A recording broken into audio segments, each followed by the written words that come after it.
everybody. We are back with another Ramp Careers Daily Update. Today, I am joined with my co-founder, Mitch. Mitch, how you doing? Doing well, Danny. I like that we're matching today. It's Friday. Got our outfits on, ready to go. Oh yeah. It's Friday. We got to wear gray. I guess that's a new thing. Here, I'll get my. There you go. Yeah. All right. There it is.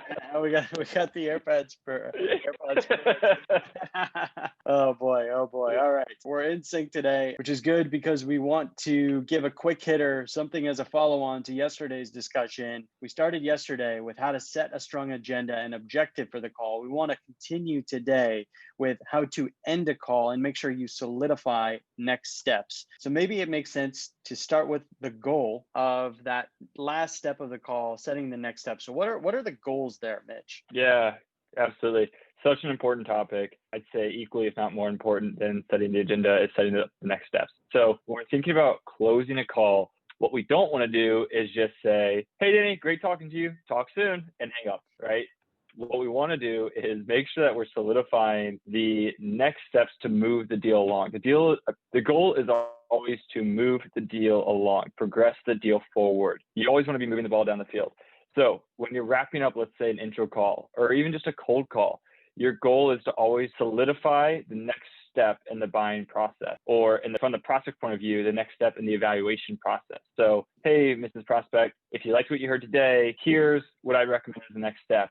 And then nail them down on that next step, solidify time, date, place, your meeting for that next step. So I think that's like the overarching goal. Yep. There's some tactical nuances to it that I'd love to jump into here. And before we jump into the tactics, let's discuss why it's important to actually nail down that next step.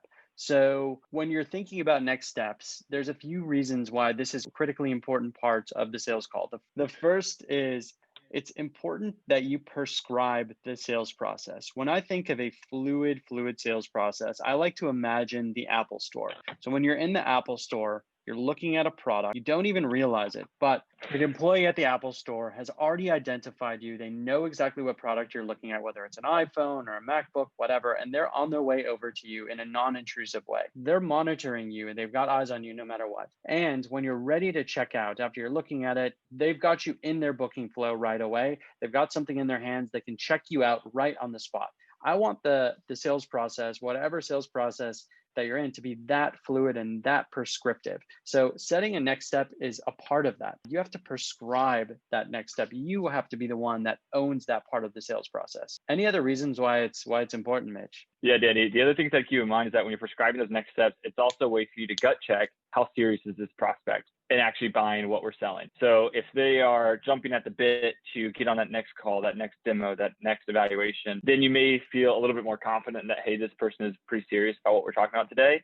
If they're pushing you off for 3 months and say, yeah, let's talk in January, then maybe they're not that serious, right? So it's a great chance to gut check your prospect and see how quickly you can move the deal forward. And then 2, you're always looking for ways to tailor your next conversation. So understanding who's going to be part of that next call, understanding what you're going to discuss, I think are all part of setting up the next steps as well. And maybe we could go ahead and do a little bit of role playing here, kind of walk through this. I think there's a couple of main components of this process. I'll outline those and we can pretend maybe I'll be the salesperson, you be the rep here, Danny. Yeah, let's do a little bit of role playing, Danny. We'll walk through an example here. Yeah, that works. And it'll be a good way to show our audience some of the tactics that we use to set next steps. All right, let's pretend like we just finished up. We'll do, hey, we just wrapped up, intro discovery call. Maybe it was a 15-20 minute process where you're engaged, I'm engaged, and we get to the end of the call. I'd say something like, all right, Danny, really enjoyed our conversation today. Appreciate all the feedback you gave me. It sounds like we will be able to accomplish what it is you're looking for out of a solution. Would love to talk about the next steps here. Typically what that looks like is I'll pull in my counterpart, Manoj. Manoj is our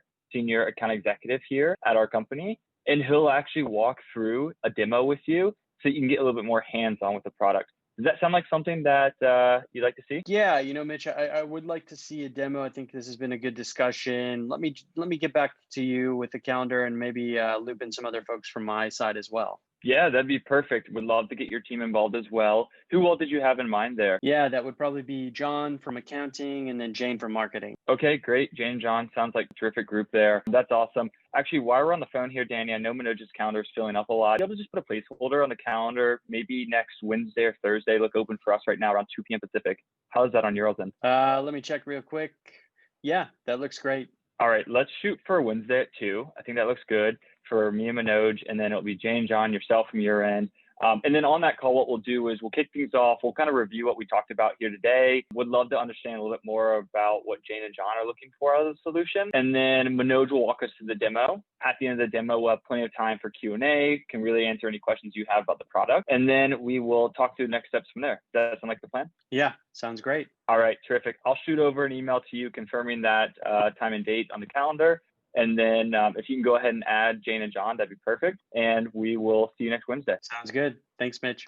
Awesome. So what we did there, basically, let's just summarize this, is number one, we want to make sure that we try to nail the prospect down on what is the next step. It could be a demo. It could be a simple like technical discovery call. It could be a whiteboarding call. It could be, hey, let's just get together and hash out when you're ready to evaluate us more fully. But we want to agree on the objective there for that next call. And then once you confirm that the prospect is, A, open to speaking more, and B, they've actually agreed to some specific next step, then you want to understand some of the logistics around it. When are we going to meet? Where are we going to meet? Is it virtual? Is it in person? Who is going to be on that meeting? The more you can get out of the prospect now, the better, so that you can be tailored. Now I can go do some research. Who's Jane? Who's John? I can look up their profiles. I can think about how I'm going to tailor my talk track for the senior accountant and the marketing professional that are going to be on the phone next week. And then confirm the agenda with the prospect as well, so that they know what's coming, right? There's no way they can see inside your head. They have never bought from you before. So now this gives them a level of assurance that, hey, Mitch knows what he's talking about. Mitch knows that he's coming prepared for this call, and I can go back and prepare, or Danny can go back and prepare Jane and John for what's going to be covered as well. Everyone comes in that call feeling a lot more cohesive and confident in what's about to happen. Danny, anything I missed there on kind of the logistics, the tactics of setting up these next steps? And I think you gave some really pointed tactics right there that will be helpful as folks are thinking through how they set a next step at the end of any call and the reasons that they're doing it. So good work there, Mitch. And thanks for playing the salesperson. I'll have to do it next time. Absolutely, Daddy. It comes natural. Of course. Well, this has been a good discussion. It's Friday, so we will let you all go. For Mitch, this has been Danny with another REMP Careers Daily Update. Thanks for tuning in, everybody. Bye.